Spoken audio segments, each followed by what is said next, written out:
શિક્ષક ક્યારે સાધારણ નથી હોતો। આ ઉક્તિ એટલા માટે બોલાય છે કે જો શિક્ષક ધારે તો બોરિંગ લાગતા વિષયને પણ અનોખી સ્ટાઇલથી બનાવી વિષયને એટલી હદે રસપ્રદ બનાવી શકે છે કે જે વિષયમાં બાળકોને 50% માર્ક્સ પણ ન આવતા હોય તે વિષયમાં બાળકો 95 થી 100% માર્ક્સ મેળવતા થઈ જાય છે। જી હા, એક કાલ્પનિક વાર્તા જેવી લાગતી આ કહાની બનાસકાંઠાની ચાંગા પ્રાથમિક શાળાની એક શિક્ષિકાએ વાસ્તવિક જીવનમાં ચરિતાર્થ કરી બતાવ્યું છે। વિડીયોમાં જોવા મળતું આ કોઈ ઐતિહાસિક સ્થળોની ઝાંખી કરાવતું એક્ઝિબિશન નથી, પરંતુ આ છે અનોખી પ્રયોગશાળા। જી હા, આપે બરાબર જ સાંભળ્યું, આ પ્રયોગશાળા છે તે પણ સાયન્સની નહીં પણ સોશિયલ સાયન્સની। અહીં બાળકો પ્લે કાર્ડ, મેજિક કાર્ડ, સાપ સીડી, પાસા જેવી અનેકવિધ રમતો રમતા ધોરણ 6 થી 8ના સામાજિક વિજ્ઞાનના આખા સિલેબસને સરળતાથી યાદ કરી લે છે। શિક્ષિકા પન્હાજબેનની બાળકોને ભણાવવાની સ્ટાઇલ પણ અન્ય શિક્ષકો કરતાં કંઈક અલગ જ છે। કાણોદર ગામની વતની અને ચાંગા સરકારી પ્રાથમિક શાળામાં શિક્ષિકા તરીકે ફરજ બજાવતા પન્હાજબેન મૂળ સામાજિક વિજ્ઞાન વિષયના શિક્ષક છે।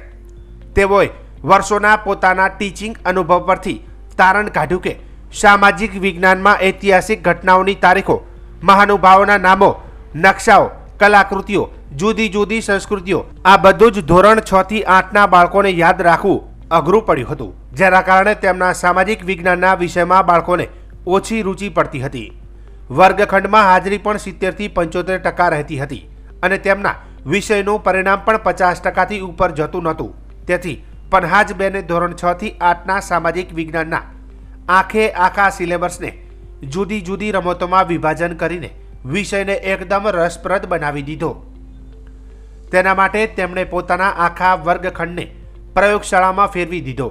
પરિણામે આજે બાળકો ક્લાસમાં સાપ સીડી, પાસા, મેજિક બોક્સ, પ્લે કાર્ડ અને નકશાની રમત જેવી અનેકવિધ ગેમ્સ રમી ચિત્રો દ્વારા બધું જ સરળતાથી યાદ રાખવા લાગ્યા છે। શિક્ષિકા પન્હાજબેન પોલરા પોતાના શાળા સમય બાદ ઘરે દરેક પાઠને સરળતાથી કઈ રીતે ભણાવી શકાય તેવી વિશેષ તૈયારી કરે છે અને વર્ષ 2020થી તેઓએ દર મહિને પોતાના પગારમાંથી 10 થી 15,000 રૂપિયા ખર્ચી કુલ 3 લાખ રૂપિયાના માતબર ખર્ચે આખી પ્રયોગશાળા ઊભી કરી છે। પન્હાજબેનનું કહેવું છે કે નવી શિક્ષા નીતિ 2020માં પ્રવૃત્તિમય શિક્ષણ પણ વિશેષ ભાર અપાયું છે। તેથી અમે આ પ્રયોગશાળા શિક્ષા નીતિને અનુરૂપ બનાવી સામાજિક વિજ્ઞાન વિષયને એટલો રસપ્રદ બનાવી દીધો છે કે મારા વર્ગખંડનું પરિણામ 5 વર્ષોમાં 50%થી વધીને 80% જેટલું થઈ ગયું છે। સામાજિક વિજ્ઞાનની પ્રયોગશાળા મોટાભાગે આપણે વિજ્ઞાન ટેકનોલોજીની પ્રયોગશાળા, તમે કહ્યું સાચી વાત છે કે મોટાભાગે આપણે એક ટેકનોલોજી, વિજ્ઞાન ટેકનોલોજીની પ્રયોગશાળા જોઈએ, પણ મેં અહીંયા મારા જે વિષય વસ્તુને એક નામ આપવાનું વિચાર્યું। પહેલે તો એ પસંદગી કરી સામાજિક વિજ્ઞાનની પ્રયોગશાળા નામ આપવાનું, અને મેં સામાજિક વિજ્ઞાન જેવા અઘરા વિષયને ફક્ત બોલીને ભણાવી દેવું એના કરતાં બાળકોને રમતો દ્વારા અને પ્રવૃત્તિમય શિક્ષણ આપી અને મ્યુઝિયમમાં જે આપણે મૂકીએ ને એવા મોડલો મેં બનાવ્યા છે અને એવા મોડલો દ્વારા શિક્ષણ આપવાનું મેં નક્કી કર્યું। અહીં મેં રમતો લગભગ 10-15 દિવસનો સમયગાળા દરમિયાન દરેક રમતો બનાવવામાં આવે છે। મેં મારું પોતાનું કલર પ્રિન્ટર જાતે વસાવી લીધું, લેમિનેશન મશીન, જે સામાજિક વિજ્ઞાનની પ્રયોગશાળા બનાવવા માટેના જે ટૂલ્સ જોઈએ ને એ બધા મેં પોતે ઘરે વસાવી દીધા હતા, અને ત્યારે આ સામાજિક વિજ્ઞાનની પ્રયોગશાળા આજે સુંદર રીતે નિર્માણ થઈ છે। ધીમે ધીમે કરતાં લગભગ ઘણી બધી રમતો અને ઘણા બધા મોડલ્સ અહીંયા તૈયાર કર્યા, અને બાળકોની અંદર એટલો સામાજિક વિજ્ઞાન વિષયની અંદર રસ પ્રગટ થયો। બાળકો અત્યારે મને સામેથી કહેવા લાગ્યા કે બેન આજે કયો પ્રોજેક્ટ બનાવવા આપશો, એટલી બધી રસ બાળકોના અંદર જાગૃત થયો છે। એના મને સારા પરિણામો જોવા મળ્યા। ખર્ચ કેટલો છે અને આ ખર્ચ આવ્યો ક્યાંથી? આની પાછળ લગભગ 3 થી 3.5 લાખની વચ્ચે મેં ખર્ચ કર્યો, અને ખર્ચનું મેનેજમેન્ટ થોડું કરતા મેં મારા સેલરીમાંથી દર મહિને નક્કી કર્યું હતું, એ પ્રમાણે હું આપતી હતી।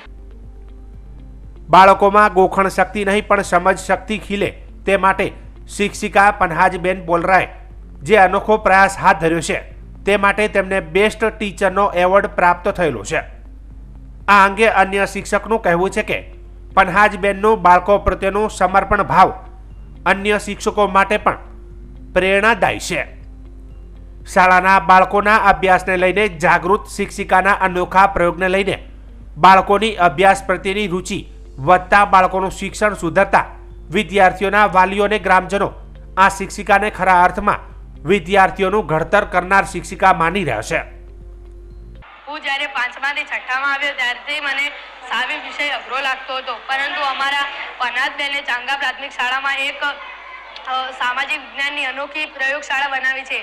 ત્યાં અમે ભારત દર્શન, તાજમહેલ એવા નવા નવા પોસ્ટરો લગાવેલા છે. તેથી અમે ત્યાં અમને ભણવામાં સરળતા મળે છે. અમારા બેન અમને કંઈ પણ જે ન ફાવે તે અમને અહીંયા શીખવે છે. અહીંયા નવા નવા પોસ્ટરો છે, તેથી અમને તે વાંચવામાં સરળતા પડે છે અને અમને કોઈ પણ જેવા કે તાજમહેલ, લાલ કિલ્લો તે અમને જોવું હોય તે અમે અહીંયા નજીકથી એકદમ હુબેહૂબ જોઈ શકીએ છીએ. ત્યાં અમને તેમના વિશે અમે જાણી પણ શકીએ છીએ. તેઓ સામાજિક વિજ્ઞાન ભણાવે છે. તેમને સામાજિક વિજ્ઞાનમાં અનોખી પ્રયોગશાળા મેળવી છે અને એ પ્રયોગશાળામાં તેમના ક્લાસમાં પ્રોજેક્ટ લગાવેલ છે.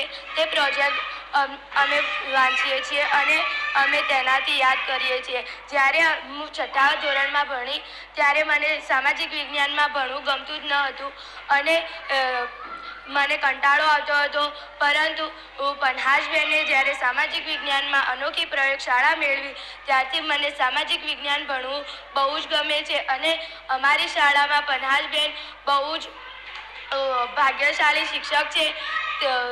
જેવા પન્હાજબેન અમારી શાળામાં છે શિક્ષક તરીકે છે, તેવા જ બધી શાળાઓમાં આ પન્હાજબેન જેવા શિક્ષકો હોવા જોઈએ. સામાન્ય રીતે વિષયની અંદર યાદ રાખવા માટે એક સામાજિક વિજ્ઞાન વિષય એ વિદ્યાર્થીઓને બહુ લેન્ધી અને એક બોરિંગ વિષય તરીકે અનુભવતા હોય છે.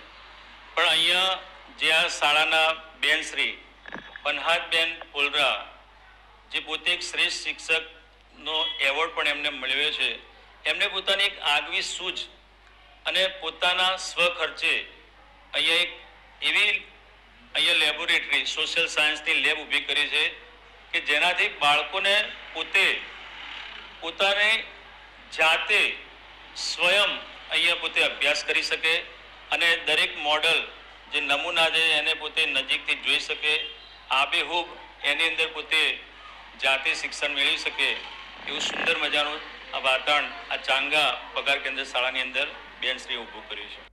અમારી પ્રયોગશાળા પન્હાજબેન જોરદાર બનાવી છે અને પ્રયોગશાળાની બીજા શિક્ષકો પણ એનું માર્ગદર્શન લે છે અને અમારા બાળકો એટલા હોશિયાર અને તેજસ્વી છે કે જે બેન જોવા આવવું હોય તો અમારી પ્રયોગશાળા જોવા માટે આવી શકે છે.